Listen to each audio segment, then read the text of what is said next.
Bonsoir madame, bonsoir monsieur, chers téléspectateurs et communions de télévision. Tout plaisir est pour nous de vous savoir nombreux devant votre poste de télévision. Bienvenue à cette autre sortie de votre émission Décryptons. Décryptons votre plateforme d'enseignement. Décryptons vous édifie. Décryptons vous permet de comprendre un peu plus mieux, suivant le message. Et le conseil que nous vous donnons, c'est de regarder d'abord le message.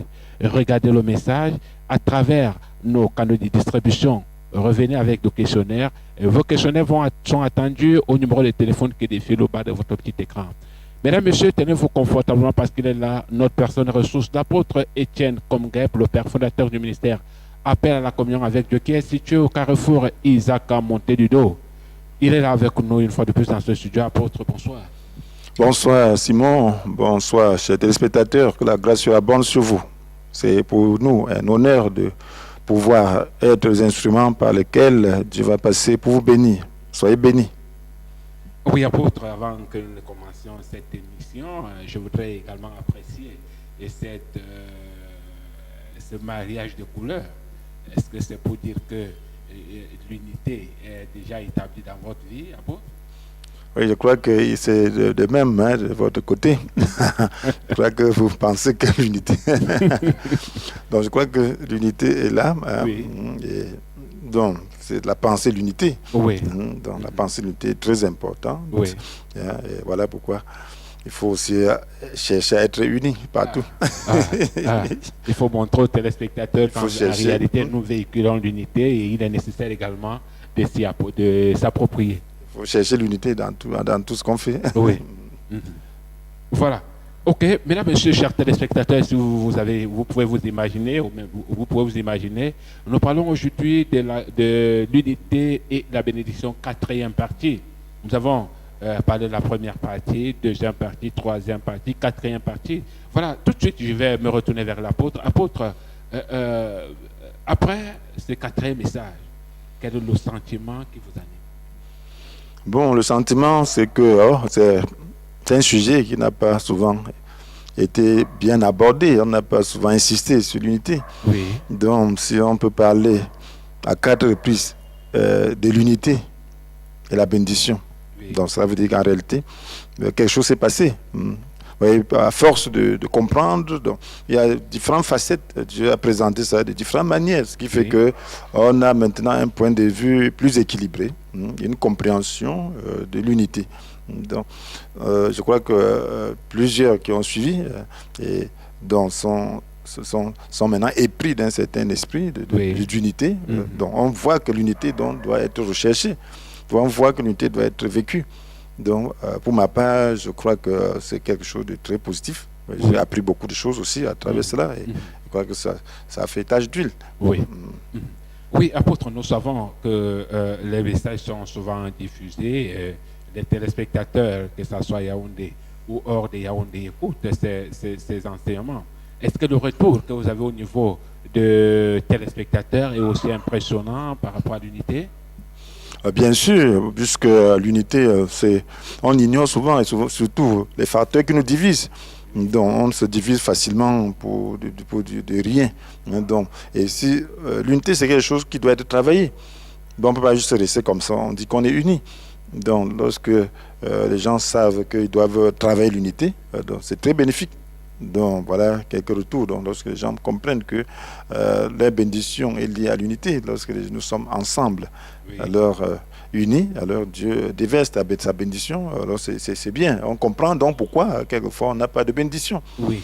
Et là, c'est toujours positif. Donc, je crois que c'est pour le bien-être de l'homme. Tous ceux qui écoutent, c'est pour leur bien-être. Donc, Dieu a créé l'homme par amour. Il veut son bien-être. Et il lui montre pourquoi. Quelquefois, il n'a pas ce bien-être. Alors, ça ne peut être que positif. Ça ne peut être que positif lorsque les gens savent que, à partir de maintenant, voici mon problème. Donc, j'ai la solution, j'ai la clé. Donc, c'est rechercher l'unité, c'est travailler l'unité. Et puis, voilà, la bénédiction suit. Voilà, apôtre, pensez-vous avoir suffisamment parlé de l'unité au point où vous êtes convaincu que, quels que soient les cas, ceux qui ont écouté ont été assez nourris? Bien, je crois que Dieu, lorsqu'il donne sa parole, il y a des moments où on parle d'un sujet une seule fois. Donc, si on peut parler à 4 reprises alors on peut penser, on peut croire. Donc on a communiqué suffisamment pour que ceux qui écoutent puissent être satisfaits, puissent comprendre. Je crois que même si on est vraiment dur de cœur, on aura quand même compris quelque chose. Donc concernant l'unité, parce que Dieu a utilisé tous les moyens, beaucoup de moyens, plusieurs moyens, pour parler du même sujet. Bon, voilà, quel est le résultat que vous attendez, soit dans votre ministère, si oui, si vous attendez un résultat à ce niveau-là, ou bien auprès de Monsieur Tout-le-Monde? Est-ce qu'il y a un résultat que vous attendez voir, le fruit? Bien sûr, le fruit, c'est quoi? C'est que lorsqu'un message sort, il faut de l'impact.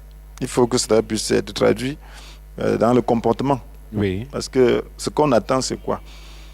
C'est qu'en réalité, les gens puissent vivre dans l'unité.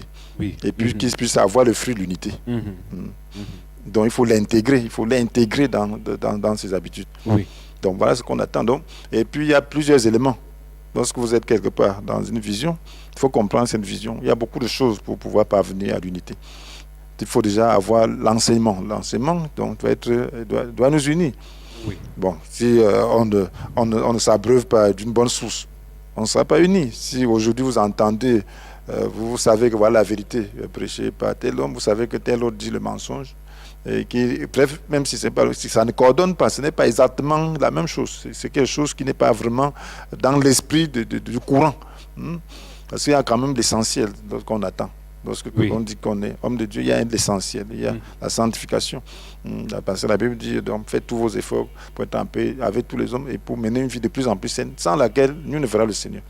Donc, si maintenant vous allez écouter des choses qui n'ont rien à faire avec la sanctification, mais qui disent toujours que c'est biblique, mais qui contredit la sanctification, alors vous ne serez jamais unis. Donc, il faut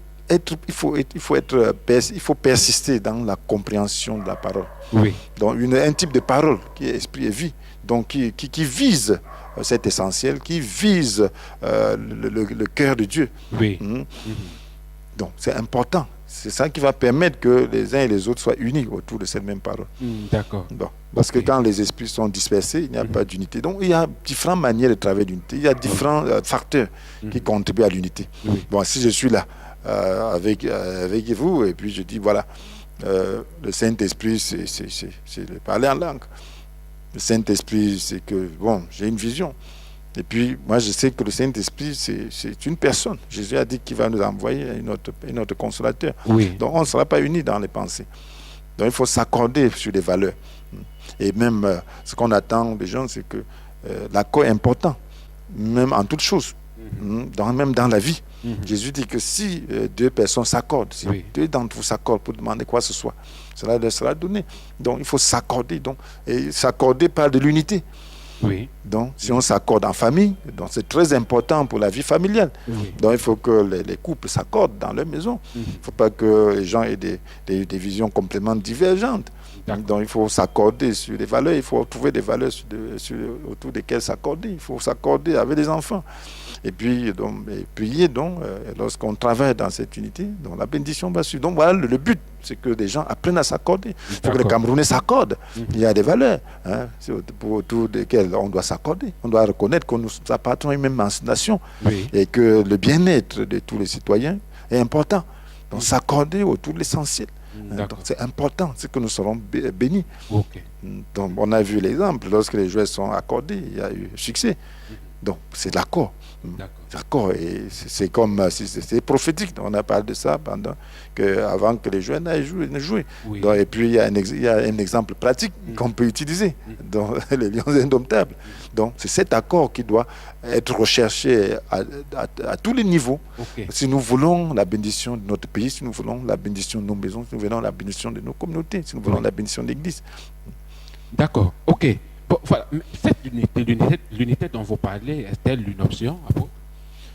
Donc, ce n'est pas une option pour celui qui est en Christ, qui veut vraiment, qui s'engage sur le chemin du Seigneur. Donc, c'est une option pour celui qui ne s'occupe pas de Christ. Mais pour un disciple, ce n'est pas une option. Parce que lorsque tu dis que tu crois en Jésus, ça veut dire que tu fais partie du corps de Christ. Tu es introduit dans ce corps, parce que c'est l'Église qui forme le corps de Christ. Donc, un corps divisé n'existe pas. Un corps divisé est malade et va mourir. Donc, mais le corps de Christ n'est pas divisé. Donc, quand tu acceptes de faire partie du corps de Christ, cela veut dire que tu as accepté l'unité de force. D'accord. Tu as accepté de faire de l'harmonie du corps, de t'harmoniser par rapport à l'enseignement de Jésus, par rapport à la vision de Jésus, par rapport à sa manière de faire. Donc, s'harmoniser autour de l'amour. Le commandement de Jésus, c'est l'amour. Donc, ça veut dire que tu t'es engagé à aimer. Et si tu t'engages à aimer, ça veut dire que tu vas être uni, parce que tu vas patienter. Qu'est-ce qui désunit les gens?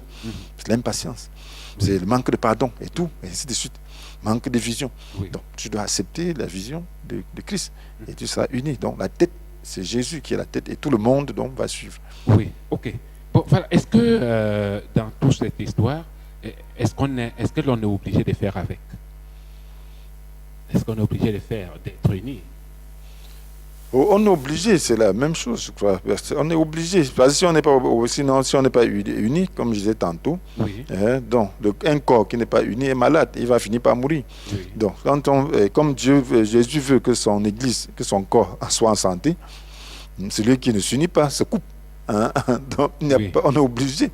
Donc, Jésus dit que tout façamment qui est en lui, s'il ne porte pas de fruits, il le coupe. Donc le fruit, c'est quoi? Le fruit, c'est cette unité-là. C'est l'amour qui permet qu'on puisse être unis. Donc il faut porter le fruit, l'amour, pour pouvoir être unis. Donc celui qui... On ne peut pas, on est obligé. Si tu dis que tu appartiens à Christ, tu es obligé d'être uni. Tu es obligé de rechercher. Je cite encore ce verset d'Hébreux 12, verset 14. Que faites tous vos efforts pour être en paix avec tout le monde. Et pour mener une vie de plus en plus sainte, sans laquelle nul ne fera le Seigneur. On dit de faire tous les efforts pour être en paix. Donc c'est cette paix qui unit. Et c'est ce que Paul nous dit encore dans Ephésiens 4, verset 3. Donc de s'efforcer à garder l'unité que donne l'Esprit par la paix qui nous lie les uns aux autres. Donc il faut s'efforcer. Donc voilà, ça dépend des efforts. L'unité ne vient pas comme ça de soi-même. Parce que quand ton frère t'a joué un tour, ça te pique. Mais c'est ton frère. Qu'est-ce que tu vas faire? Est-ce que c'est facile de pardonner? Il faut un effort réel. il faut décider que tu dois pardonner pour y parvenir. Si tu ne décides pas, tu ne parviendras pas. Tu vas seulement penser qu'il est comme ça, il est comme ça. Donc voilà autant de choses. Mais est-ce que l'unité passe forcément par la prière? Bien sûr, bon, la prière c'est la vie des chrétiens. Donc si on peut regarder la prière n'est pas des simples demandes, la prière n'est pas seulement se concentrer beaucoup, aller dans un coin. La prière, la Bible nous dit prier sans cesse. Comment peut-on prier sans cesse? Donc ça veut dire que la prière c'est la respiration du chrétien. Donc l'unité passe par la prière, puisqu'à tout moment, pour que tu sois un, il y a des faiblesses, il y a des choses qui cherchent à diviser. Il y a cette chose qui cherche à diviser, il y a cette incompréhension. Il faut prier pour écarter cela. Peut-être il y a de l'irritation qui est née dans ton cœur à cause de ceci ou cela. Tu dois prier. Si tu ne pries pas, tu vas te faire comment? Ça va partir seul. Donc il n'y a pas de... La prière, c'est le moyen d'amener l'esprit à agir. Parce qu'en réalité, le Saint-Esprit nous est donné comme aide, comme soutien, comme avocat, comme défenseur. Mais il veut qu'on l'interpelle. Et la prière, donc, est une interpellation. Pour dire que voilà, je suis faible ici, aide-moi, il y a un problème ici. C'est comme un enfant qui crie. Un bébé, il crie, il dit qu'il y a un problème. On vient régler son problème. Donc la prière, c'est un peu ça. D'accord. Voilà. Mais quand vous parlez du peuple de Dieu uni, et c'est de quelle façon? Est-ce physique ou en esprit? Voilà, l'unité, c'est l'unité de cœur. On peut être séparé géographiquement et être unis. Quelqu'un peut être de l'autre côté du monde, quelqu'un peut être aux États-Unis, n'importe où. Il est uni à quelqu'un qui est ici, d'esprit. Donc c'est question de cœur. Mais c'est de quel esprit vous parlez? Donc, l'esprit saint ou bien d'autres esprits? D'esprit, ça veut dire que d'attitude, d'état intérieur du cœur. Ça veut dire qu'il est en paix avec cette personne, le courant passe. C'est ça l'unité, le courant passe. Donc, et on peut être ensemble et désunis. On peut être ensemble et sans être unis. Donc on peut être ensemble et puis on est tous les jours, mais sans être unis. Parce que les cœurs sont partagés, on a des divergences, des points de vue qu'on ne veut pas abandonner.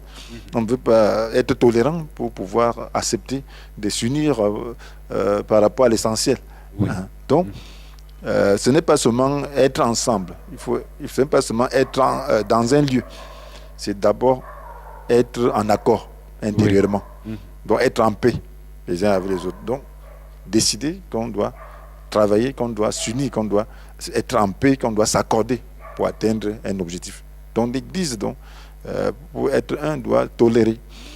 Parce que dans l'Église, il y a beaucoup de convictions.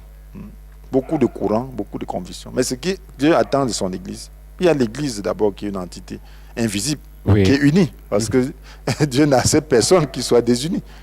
Donc personne ne peut appartenir à l'Église spirituelle, l'Église universelle, sans être uni. Mais maintenant, il y a l'Église visible. C'est de ça qu'il est donc question. Donc, c'est-à-dire que dans une localité, il y a des gens qui forment l'Église. Lorsque les gens, il y a différents ministères, bon, voilà, il y a l'Église telle. Donc, lorsqu'ils viennent ensemble au nom du Seigneur, lorsqu'ils sont sincères, ils suivent ses commandements, ils suivent sa vision. Donc, c'est là l'Église visible. Alors, former l'unité dans cette Église visible n'est pas facile. C'est de ça dont il est question. Donc, avoir une Église qui est en paix, les uns sont en paix, les sont en paix avec les autres. C'est ça qu'il faut donc travailler. Et puis dans une localité, il y a différents courants, il y a des gens qui ont des convictions pour certaines choses. Donc venir maintenant ensemble, s'accepter. Et puis accepter, c'est tolérer ces choses qui ne sont pas essentielles et que d'autres font. Donc c'est ça qui va permettre l'unité. Donc l'unité, donc ce travail aussi. Donc c'est un état d'esprit, c'est un engagement, c'est une manière de voir. Il y a des gens qui peuvent dire que voilà, je peux jamais prier avec quelqu'un qui est comme ça, ou avec une femme qui est comme ça, ou qui est habillée comme ça, alors que peut-être cet habillement n'est pas indécent. Donc là, c'est déjà brisé, ça veut dire c'est être intolérant. Et là, on ne pourra pas parvenir à l'unité. Donc c'est dit que tu as la conviction, personne ne peut t'empêcher d'avoir ta conviction. Mais cette conviction ne doit pas être érigée en loi, en loi universelle. D'accord. Ok. Bon voilà, selon vous, unis pour faire quoi véritablement? Si on dit qu'il faut qu'on soit unis donc pour faire quoi? Voilà, on est unis, l'Église est là, c'est le corps de Christ. Et Christ continue de travailler. Donc Christ, sa tête. Travailler, c'est-à-dire il est venu pour accomplir une mission. Il est venu pour chercher et sauver ce qui était perdu. Il est venu donc pour restaurer l'homme dans sa dignité. Il est venu pour que les brebis aient la vie et une vie abondante. Donc on est unis donc pour atteindre ces objectifs. Donc ce corps travaille. Donc Jésus travaille maintenant à travers son corps. Donc il n'a plus ce corps physique dans ce monde, mais c'est son Église qui constitue ce corps physique. Donc son corps-là doit travailler, doit évangéliser, doit parler de la bonne nouvelle. Donc doit faire des disciples, doit amener des gens à appartenir à Jésus, à suivre encore l'Église. Suivre l'Église, c'est suivre Jésus. Donc appartenir, donc être ensemble pour pouvoir donc avoir de l'impact, avoir du succès par rapport à cette œuvre. Donc parce que l'unité donc permet que le corps de Christ se manifeste. Parce que si un chasse 1000, deux chasseront 10 000, c'est ce que Moïse a constaté. Donc si maintenant on est unis, de 3 chasseront peut-être 100 000. Ainsi de suite. Donc si le corps est uni, alors il va accomplir cette mission avec succès. Voilà. Mais nous pensons que le manque de l'unité est le fruit du manque de collaboration. Ça, c'est ce que nous pensons, l'homme en général. Et d'après vous, est-ce que ça peut être ça? Bon, la collaboration, c'est le travail. Non, on ne reste pas comme ça, la collaboration arrive. Donc, il faut déjà avoir la pensée de l'unité. Il faut déjà savoir que c'est quelque chose d'important. Maintenant, qu'est-ce qui empêche la collaboration? Parce qu'il y a des choses, il y a des valeurs sur lesquelles il faut se tenir aussi. Donc il y a des choses, on ne s'unit pas loin de la volonté de Dieu. On s'unit sur la base de l'essentiel. Bon, si quelqu'un dit que voilà, le péché, l'immoralité n'est pas mauvaise, alors là on n'est plus avec Christ. On va s'unir pour faire quoi en ce temps-là? Donc il faut déjà s'accorder que le péché c'est le péché. Et lorsqu'on s'unit, on sait que non, le mal c'est le mal. Ça n'a rien à faire avec la faiblesse. Il y a des gens qui peuvent être faibles, mais il faut déjà savoir que le péché c'est le péché. Sinon, ce n'est plus la doctrine de Christ. Donc il faut donc l'unité se fait donc par rapport à ça. Et c'est ça qui fait donc la difficulté dans la collaboration. souvent. Donc il faut travailler cette collaboration. Oui. Donc il faut s'entendre sur l'essentiel. Parce que si il n'y a pas de sanctification, il n'y a pas d'église. Oui. Et ça ne sert à rien de faire quoi que ce soit. Oui. Parce que Christ est saint. Donc, un chrétien doit savoir qu'il y a la sanctification. Une église qui dit que la sanctification n'a pas de valeur n'est pas l'église du Seigneur. Donc, on ne parle pas d'unité. Oui. Donc, l'unité se fait avec les gens qui comprennent que on doit se sanctifier, on doit faire la volonté de Dieu. Oui. Sinon, on tire les gens du monde comment? On sort de quoi donc? Jésus est venu pour chercher, sauver ce qui était perdu. Et la Bible dit qu'il est venu nous sauver de nos péchés. Donc si Jésus ne sauve plus du péché, c'est qu'il n'a plus il n'est plus là. Oui. Hein, donc, c'est pour ça que lorsqu'on dit d'unité, ce n'est pas s'unir n'importe comment. Oui. On s'unit en Christ. Et s'unir en Christ, et Christ a des valeurs. Oui. Donc c'est ça qui est difficile. Donc chacun ne doit pas venir dire qu'on va collaborer. Et puis, alors qu'on collabore pour faire quoi? Non, il faut collaborer en Christ. Oui. Hein? Et là, il y a des préalables. Il faut qu'on s'entende sur des valeurs. Ah. Voilà nos valeurs sur lesquelles, donc, essentielles. On ne parle pas des doctrines, donc des valeurs essentielles. Hein? Donc, voilà. pour Quel est donc le but ou le bénéfice comme ministère pour un ministère ou un peuple d'être unis? Le bénéfice, c'est l'efficacité. Oui. Oui, comme on disait tantôt, l'esprit ne se met pas dans la division. Donc, si on est divisé, on est ensemble. Alors, la force, la puissance sera juste l'addition. Oui. Donc, si un chasse 1000, deux chasseront 2000, trois chasseront 3000, Oui. quatre chasseront 4000. Maintenant, si on est unis, si un chasse 1000, deux chasseront non seulement 2000, mais 10 000. Trois chasseront non seulement 3000, mais 100 000. Oui. C'est pas beaucoup, c'est beaucoup. Ça veut dire que la puissance se décuple. En réalité, Dieu est au milieu de son peuple. L'unité permet que Dieu soit au milieu. Chaque enfant de Dieu, si tu es vraiment enfant de Dieu, cela veut dire que tu as le Saint-Esprit en toi, tu as Christ en toi. Donc tu as un pouvoir.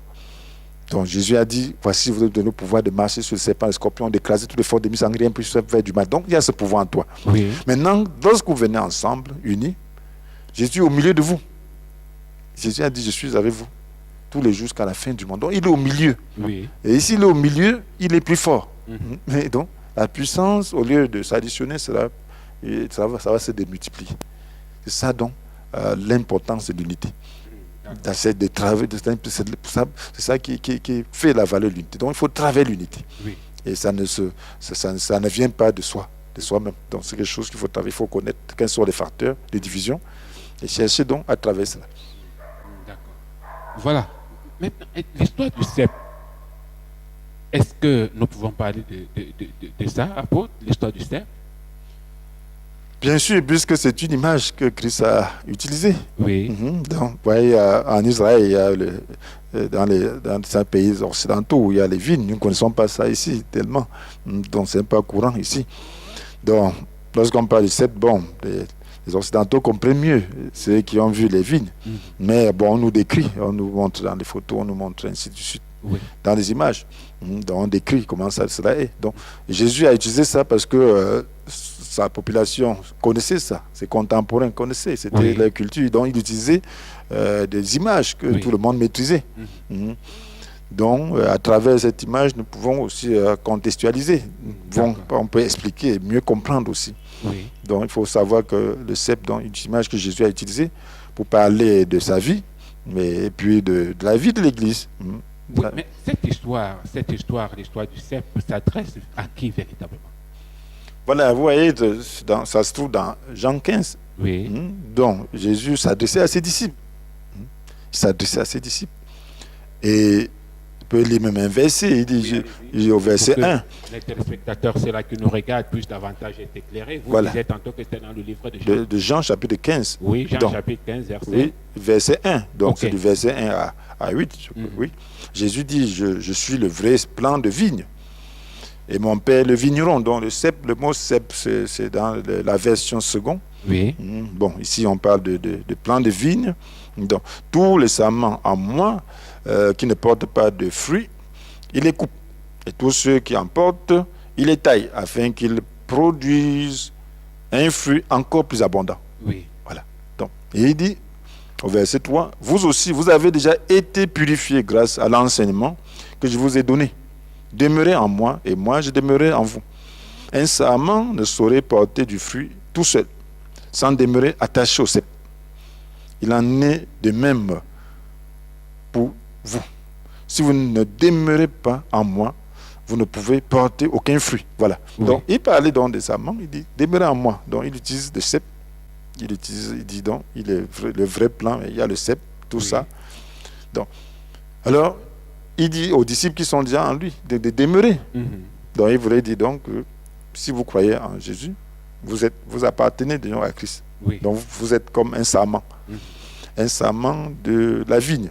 Oui. Donc, vous voyez, le sarment, le cep, c'est comme le tronc. Le cep, c'est comme le tronc. Parce que la vigne, c'est qui ne porte pas de fruits. Il le coupe. Mais s'il porte du fruit, il les monte. Parce qu'en réalité, ce n'est pas le tronc lui-même qui porte le fruit. Donc, ce sont les sarments, ce sont les branches, là. Ces petites branches qui portent le fruit. Donc, il veut dire que c'est nous, les hommes, qui l'acceptons, qui portons le fruit. Donc, il y a certains fruits qui l'attendent. Oui. Donc, Jésus est là, son corps. Nous sommes. On peut dire que on peut prendre cette image comme étant le corps de Christ. Oui. Donc, D'accord. vous voyez? Ok. Nous allons revenir pour avoir un peu plus d'informations, en fait, des éclaircies concernant le cep et le sarment. Nous allons revenir là-dessus, mais le temps pour nous de prendre une petite ponctuation musicale. On se retrouve tout de suite derrière.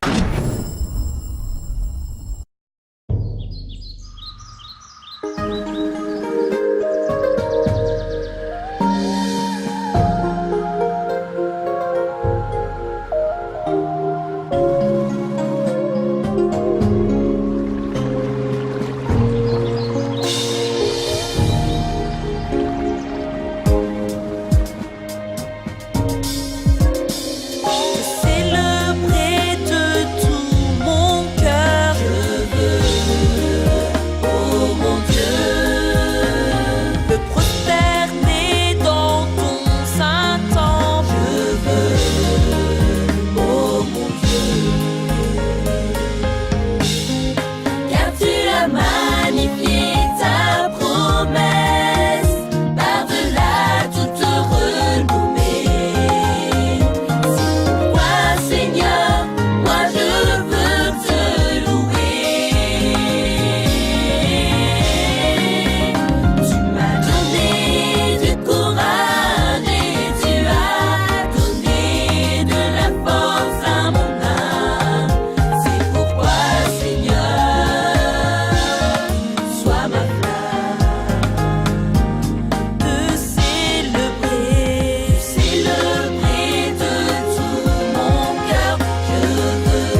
Retour dans ce studio après cette belle ponctuation musicale à nous servir par la technique. Mesdames, Messieurs, vous qui venez de vous connecter à l'instant, vous êtes bel et bien sur Communion Télévision, l'émission que vous regardez, Décryptons, une plateforme qui vous permet d'avoir beaucoup plus d'éclaircies après avoir écouté un message. C'est ça que nous vous conseillons. Regardez d'abord le message, revenez avec le questionnaire. Vos questionnaires sont attendus au numéro de téléphone qui défile au bas de votre petit écran, à savoir le 699 66 28 32, 675 41 75 47. Apôtre, maintenant, puisque nous parlons du CEP, le CEP, quel est l'arbre? Puisque nous n'avons jamais vu le CEP, nous n'avons jamais vu la vigne, autant pour moi, mais pourtant nous connaissons la papaye, nous connaissons le manguier, nous connaissons le prunier, nous connaissons encore, nous connaissons le cacaoyer. Alors, le cep, quelle est la forme que l'on peut donner? Parce que tout à l'heure vous disiez que c'est l'arbre des blancs. Bon, voilà, nous sommes africains. Nous voulons avoir des choses qui représentent, qui montrent un peu l'image, hein, où tout le monde pourrait se retrouver. Voilà, c'est une très bonne chose parce que tu avais parlé de papayer. Oui. Donc, papayer ne correspond pas tellement à cette image. Oui. Parce que le papayer n'a pas de saman. Hein. Donc, vous voyez que le papayer produit son fruit directement sur le tronc.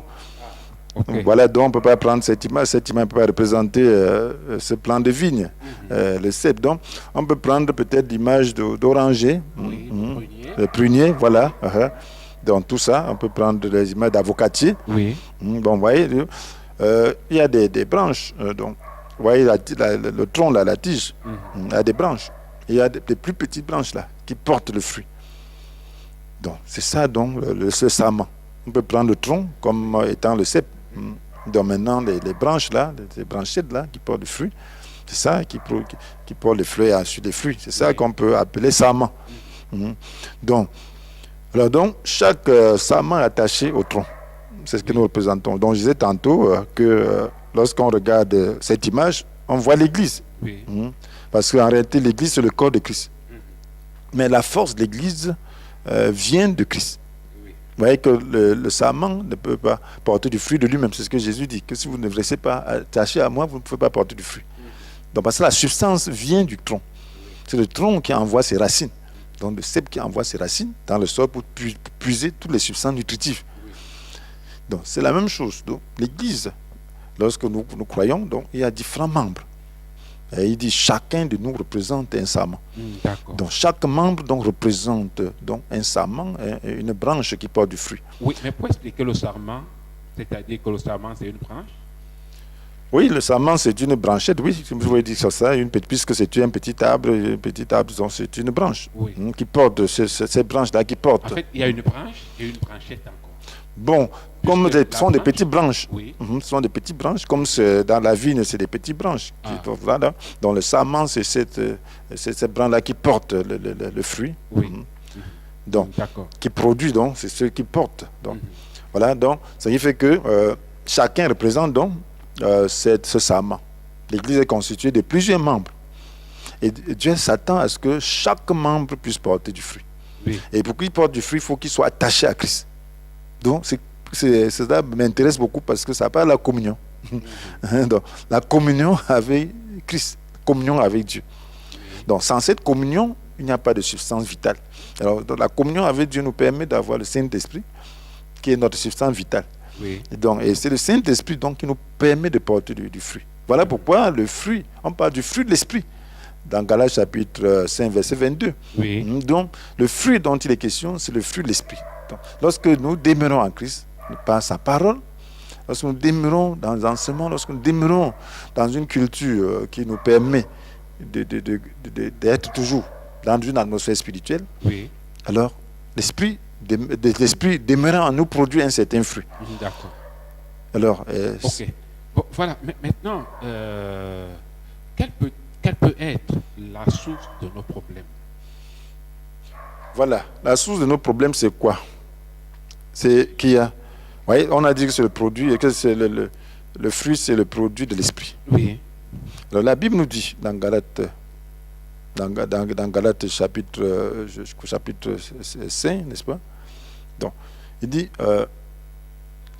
que l'esprit a des désirs contraires à ceux de l'esprit, de la chair. De la chair, oui.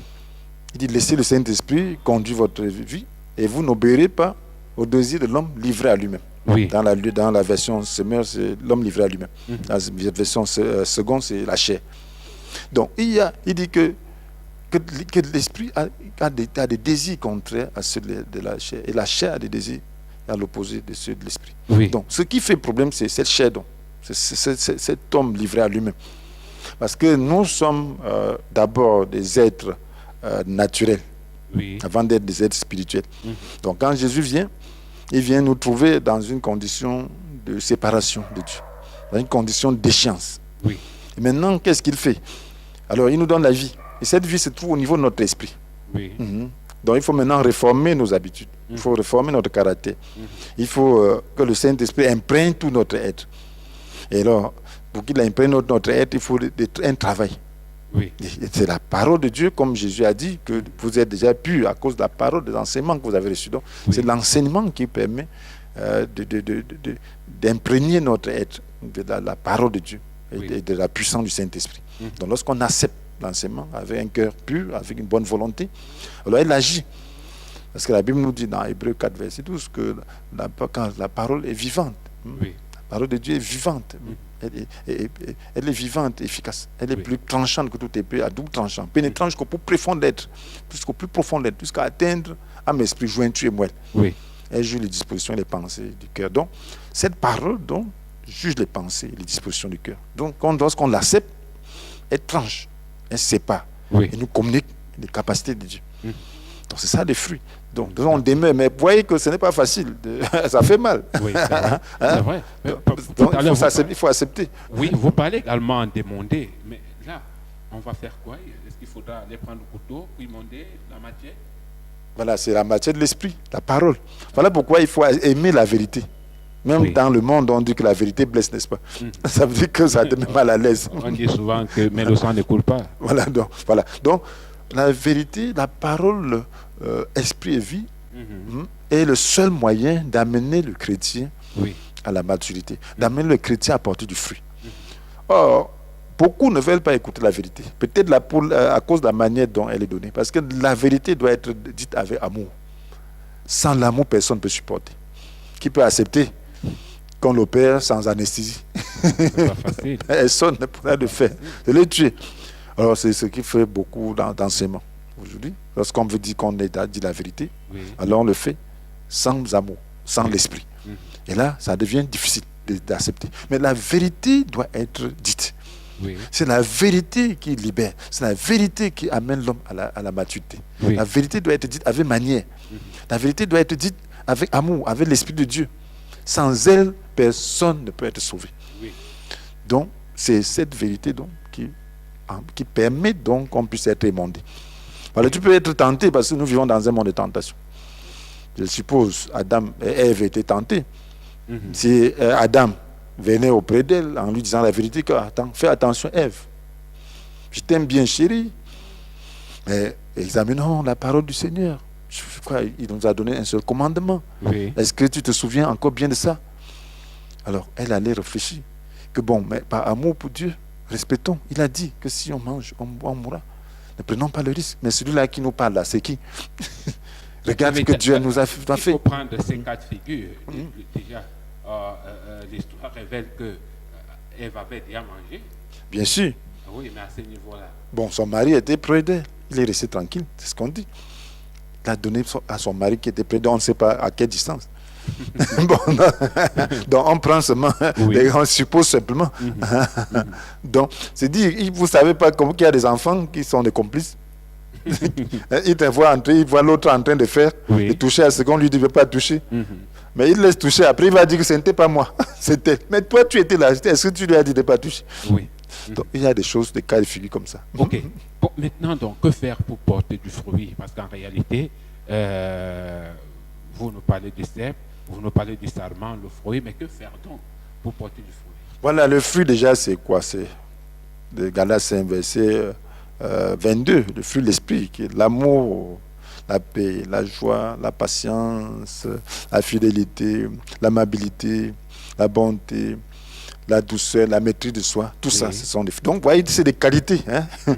Donc, c'est des bonnes qualités que les autres peuvent manger. Donc, comment faire pour porter ça? Il faut demeurer en Christ. Parce que Christ a dit demeurer. Donc, demeurer demande des efforts. Il faut demeurer dans l'esprit. Il faut demeurer à éloigner ce qui veut nous détacher. Qu'est-ce qui veut nous détacher? Ce sont les œuvres de la chair. Ce qui veut détacher, c'est le mal. Ce qui veut détacher, c'est le manque de pardon, l'impatience, tout ça. Donc, nous devons faire donc des efforts. Que lorsque ces choses se manifestent, l'orgueil se manifeste. Parce que l'orgueil, c'est toujours par rapport à l'autre. Ça nous détache, ça nous désunit. Manque de patience, ça nous désunit. Donc, dans tout ça, nous devons donc faire tout et tout pour que quand ça se présente, nous disons non, Saint-Esprit, aide-moi. Je ne veux pas de ça. Et en demeurant dans la parole de Dieu, et en demeurant dans un environnement qui nous permet d'avoir davantage de connaissances spirituelles, la parole de Dieu, et en priant régulièrement, en se disciplinant, on va porter du fruit. D'accord. Mais qui doit donc porter du fruit si nous sommes dans une communauté? Qui doit porter du fruit? Et à quel moment également? Voilà, dans une communauté, il y a des membres, il y a des dirigeants, des équipes dirigeantes, il y a même on peut dire le leader et tout. Tout le monde doit porter du fruit. Parce que chacun, quel que soit ton rôle, tu n'es qu'un serment. Chacun est un serment, n'est-ce pas? Le pasteur est un serment, l'apôtre est un serment, le jeune converti est un serment. Donc chacun doit porter du fruit. Parce que ce que Jésus attend, c'est qu'il veut voir du fruit. Donc il dit que s'il n'y a pas de fruit, coupe. Donc chacun se doit de porter du fruit. Bon, voilà, maintenant nous voulons nous attacher à Christ. Qu'est-ce qui peut donc nous amener? Qu'est-ce qui peut nous permettre de nous attacher à Christ? Voilà, et pour nous attacher à Christ, il faut savoir ce que Christ veut. Donc il a donné un commandement d'aimer son prochain comme soi-même, d'aimer Dieu de tout son cœur, de toute son âme, de toute sa pensée. Donc il faut donc accepter d'aimer Dieu de cette manière. Donc pour connaître de Christ, il faut déjà accepter qu'on est mauvais et que de soi, par soi-même, on ne peut pas parvenir à être bon. Et là, on reconnaît ses péchés, on demande pardon et on persiste dans cette voie. On s'attache. S'attacher, c'est persister, c'est être persévérant, à agir ainsi. Donc, à être discipliné, à lire la Bible, à méditer, à prier, à avoir des temps de méditation et demander le secours de Dieu à tout moment. Mais quel est donc le vœu de Dieu pour nous? Le vœu de Dieu, c'est que nous portions du fruit et un fruit abondant. Alors, le Père veut se glorifier. C'est comme quelqu'un qui a planté un arbre. Si vous avez un cacaoyer dans des zones du centre et un peu ailleurs, et il y a des grands planteurs de cacaoyers. Donc, qu'est-ce qui se passe lorsque le cacaoyer produit? Il est très content. Donc, Dieu est content lorsque sa vie ne produit. Lorsque récemment, comme nous portons beaucoup de fruits. Et pour son Église alors? C'est la même chose. L'Église doit porter du fruit. C'est la lumière du monde. C'est le ciel, la terre. Donc quand l'Église joue son rôle, Dieu veut le bien-être des hommes. Donc si l'Église est la lumière, ça veut dire que l'Église doit donner l'exemple. C'est de la voie qu'il faut suivre. C'est la même chose pour la nation? La même chose pour la nation. Une nation qui marche dans la justice donc, est élevée. C'est ce que la Bible dit. Donc il faut porter du fruit. Et donc, de justice, il faut porter du fruit. De justice sociale. Il faut porter le fruit de la bonne gouvernance. Il faut porter le fruit donc, de la bonne gestion. C'est ça la nation. Et donc, Dieu sera très content. Bon, dans cette histoire, apôtre, je pense qu'il faut dégager les responsabilités. Quelle est la responsabilité de l'homme de Dieu, le ministre de Christ que vous êtes? La responsabilité, c'est d'être fidèle à faire la volonté de Dieu. Donc, ça veut dire qu'il faut enseigner sans restriction. Il n'y a pas de vérité que tu ne dois pas dire. Donc tout ce qui est nécessaire pour que l'homme puisse croître, que l'homme puisse être émondé. Parce que Christ émonde à travers ses serviteurs, à travers la parole. Donc nous qui portons la parole, c'est par nous qu'il passe. Et pour donner la substance et pour émonder. Donc notre responsabilité, c'est d'être fidèle à faire cela. C'est ça notre fidélité. Et être aussi des exemples. D'accord. Et également, le fidèle a une part de responsabilité? Bien sûr, sa responsabilité, c'est de se mettre dans des conditions telles qu'il puisse recevoir la parole. Parce qu'il y en a qui n'écoutent même pas. Il y en a qui écoutent négligemment. Donc, si vous écoutez négligemment, c'est votre responsabilité. Vous ne D'accord. direz pas que la parole n'avait pas été dite. Vous étiez où? Vous n'avez pas. Est-ce que vous avez fait un effort d'écouter? Vous avez fait un effort de suivre? Vous avez fait un effort de méditer? Vous avez fait un effort de lire personnellement?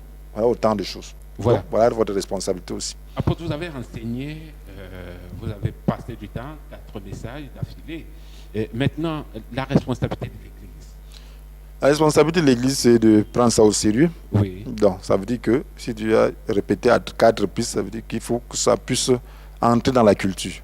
Donc, c'est des sujets qui doivent passer dans les habitudes. Oui. Donc, Dieu veut son Église unie parce qu'il ne peut pas produire le réveil sans l'unité. D'accord. Donc, c'est la responsabilité de l'Église locale. Donc, nous devons rechercher l'unité. D'abord au niveau de nos communautés et ensuite au niveau de l'Église en général, dans la localité. Ok. Mesdames, Messieurs, le temps qui nous est imparti est arrivé à son terme. Apôtre, votre mot de fin? Bon, je voudrais simplement dire que le Seigneur veut qu'on puisse porter beaucoup de fruits, que l'unité est une bénédiction. Donc, si vous êtes chez vous, cherchez à vous réconcilier avec votre conjoint s'il y a problème, avec vos enfants s'il y a problème. Alors, si vous êtes dans une communauté, cherchez à être en paix avec tout le monde s'il y a problème. Donc, ce n'est que ça qui est source de bénédiction. Engagez-vous, comprenez la volonté de Dieu et faites la volonté de Dieu. Et soyez tolérants pour ce qui est secondaire pour garder l'unité. L'unité est la priorité. L'unité est non négociable. L'unité est indispensable. L'unité est une obligation. Donc, recherchons l'unité, ça se travaille. Mesdames, Messieurs, nous avons bénéficié d'une forte collaboration ce soir. Nous disons merci à toute la forte équipe de l'autre côté de la technique. Merci à l'apôtre Étienne Comgeb qui, une fois de plus, s'est prêté volontiers à notre sollicitation. Respect vos majestés, restez scotchés. Communion Télévision, les programmes se poursuivent. Quant à moi, à très bientôt sur les ondes. Merci.